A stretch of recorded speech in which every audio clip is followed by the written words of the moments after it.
Hi, ಎಲ್ಲರಿಗೂ ನಮಸ್ಕಾರ ಸ್ನೇಹಿತರೆ.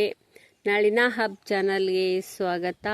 ಬನ್ನಿ, ಇವತ್ತು ಯಾವ ವಿಷಯದ ಬಗ್ಗೆ ಮಾತನಾಡೋಣ, ಯಾವ ವಿಷಯವನ್ನು ತಿಳ್ಕೊಳ್ಳೋಣ. ಇವತ್ತೊಂದು ಟಾಪಿಕ್ ಇದೆ, ವೈ ಗುಡ್ ಪೀಪಲ್ ಸಫರ್. ಒಳ್ಳೆಯವರಿಗೆ ಏಕೆ ಕಷ್ಟ ಬರುತ್ತದೆ, ಒಳ್ಳೆಯವರೇ ಏಕೆ ಕಷ್ಟಗಳನ್ನು ಅನುಭವಿಸ್ತಾರೆ, ಇದ್ರ ಬಗ್ಗೆ ಸ್ವಲ್ಪ ತಿಳ್ಕೊಳ್ಳೋಣ ಬನ್ನಿ.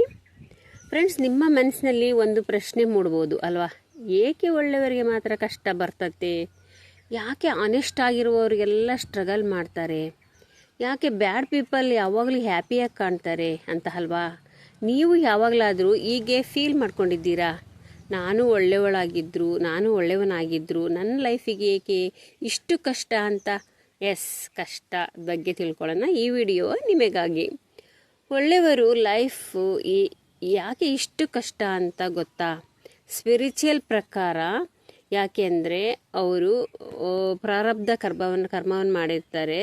ಆ ಕರ್ಮವನ್ನು ತೀರಿಸಲಿಕ್ಕೆ ಈ ಭೂಮಿ ಬಂದಿರ್ತಾರೆ. ಅದಕ್ಕೆ ಅವರು ಎಲ್ಲವನ್ನ ಅನುಭವಿಸ್ತಾ ಇರ್ತಾರೆ, ಕಷ್ಟಗಳನ್ನು ತಾಳ್ಕೊಳ್ತಾ ಇರ್ತಾರೆ. ಅದು ಒಂಥರ. ಆದರೆ ಇನ್ನೊಂದು ಥರ, ಯಾಕೆಂದರೆ ಅವರು ಡಿಫ್ರೆಂಟ್ ಆಗಿರ್ತಾರೆ. ಒಳ್ಳೆಯವರು ಸೆಲ್ಫಿಶ್ ಆಗಿರುವುದಿಲ್ಲ, ಅವರು ಫೇಕ್ ಆಗಿರುವುದಿಲ್ಲ, ಅವರು ಕ್ಲೀನ್ ಹಾರ್ಟ್ ಇಟ್ಕೊಂಡಿರ್ತಾರೆ. ಬಟ್ ಈ ವರ್ಡ್ಲಿ ಮೆಜಾರಿಟಿ ಸೆಲ್ಫಿಶ್ ವರ್ಡ್ ಆಗಿದೆ. ಈ ವರ್ಡ್ ಅಷ್ಟು ಸಿಂಪಲ್ ಆಗಿಲ್ಲ. ನಾವೆಷ್ಟು ಗುಡ್ ಆಗಿದ್ರೂ ಎಲ್ಲರೂ ನಮಗೆ ಸೇಮ್ ಆಗಿರಲ್ಲ ಅಲ್ವಾ.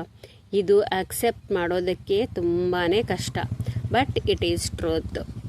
ಆದ್ದರಿಂದ ಗುಡ್ ಪೀಪಲ್ ಅಡ್ಜಸ್ಟ್ ಮಾಡ್ಕೊಳ್ಬೇಕಾಗುತ್ತದೆ, ಕಾಂಪ್ರಮೈಸ್ ಆಗಬೇಕಾಗುತ್ತದೆ, ಮತ್ತು ಅವರು ತಮ್ಮನ್ನು ಸ್ಯಾಕ್ರಿಫೈಸ್ ಮಾಡ್ಕೊಳ್ಬೇಕಾಗುತ್ತದೆ.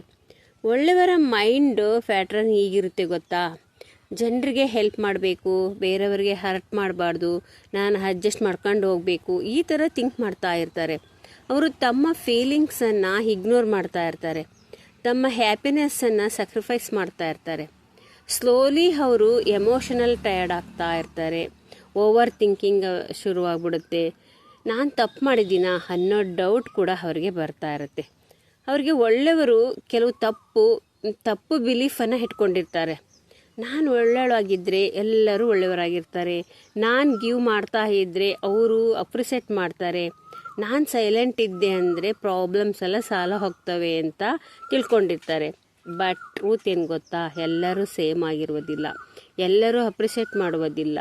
ಸೈಲೆಂಟ್ ಅನ್ನೋದು ಕೆಲವೊಮ್ಮೆ ರೆಸ್ಪೆಕ್ಟನ್ನು ಕೂಡ ಕಳೆದುಕೊಳ್ತದೆ. ಅಂದರೆ ಇಲ್ಲಿ ಒಂದು ಟ್ವಿಸ್ಟ್ ಇದೆ ನೋಡಿ. ಒಳ್ಳೆಯವರು ವೀಕ್ ಅಲ್ಲ, ಆ್ಯಕ್ಚುಲಿ ಅವರು ಸ್ಟ್ರಾಂಗ್ ಇರ್ತಾರೆ.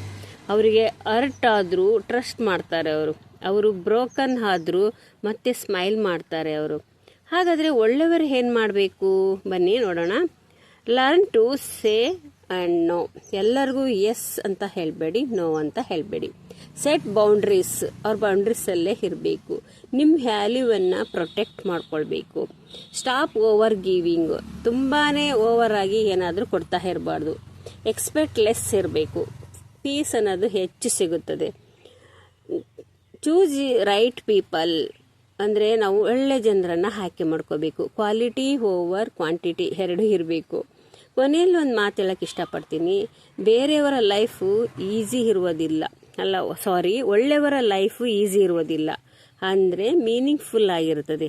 ನೀವು ಗುಡ್ ಆಗಿದ್ದೀರಾ, ಒಳ್ಳೆಯವರಾಗಿದ್ದೀರಾ ಅಂದರೆ ಚೇಂಜ್ ಮಾಡ್ಕೊಳ್ಬೇಡಿ, ಜಸ್ಟ್ ಸ್ಮಾರ್ಟ್ ಆಗಿ ಬಾಳಿ ಅಂತ ಹೇಳ್ತಾ ಈ ವಿಷಯವನ್ನು ಇಲ್ಲಿಗೆ ಮುಗಿಸ್ತಾ ಇದ್ದೀನಿ. ಮತ್ತೊಂದು ವಿಷಯದೊಂದಿಗೆ ಬರ್ತೀನಿ. ಎಲ್ಲರಿಗೂ ನಮಸ್ಕಾರ. ನನ್ನ ಚಾನಲ್ಗೆ ಸಬ್ಸ್ಕ್ರೈಬ್ ಆಗಿ ಅಂತ ಹೇಳ್ತಾ ಈ ವಿಡಿಯೋವನ್ನು ಮುಗಿಸ್ತಾ ಇದ್ದೀನಿ. Thank you.